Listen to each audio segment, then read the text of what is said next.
Hi, I'm Alex, and a few months ago, I got a wake-up call that honestly scared me.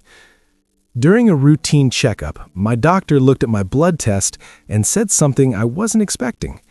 Your blood sugar levels are getting too high.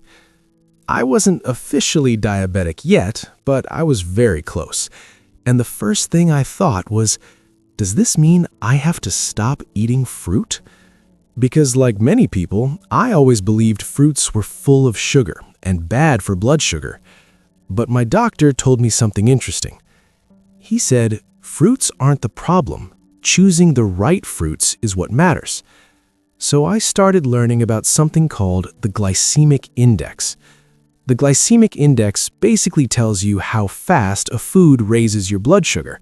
Some fruits release sugar very quickly, while others release it slowly, which is much better for people managing blood sugar. That's when I completely changed the way I eat fruit. Instead of sugary snacks, I started adding low-sugar, high-fiber fruits into my daily meals. One of the first fruits I started eating regularly was strawberries. A cup of strawberries only has about 7 grams of sugar, but it's full of fiber and antioxidants.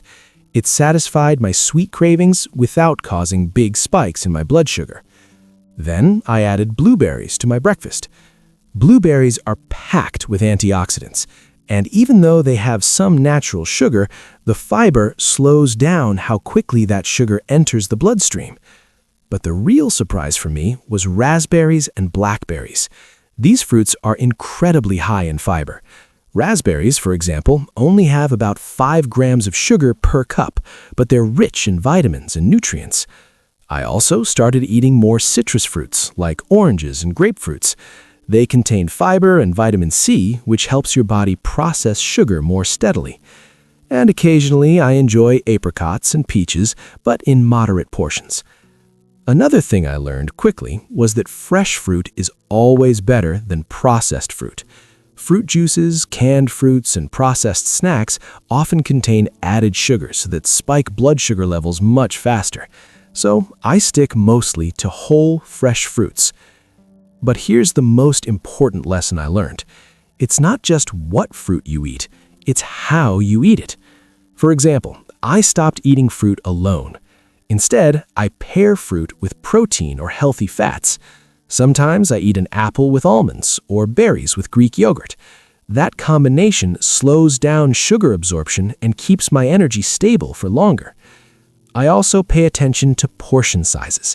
Even healthy fruits can raise blood sugar if you eat too much, so I usually keep my serving around one small portion at a time.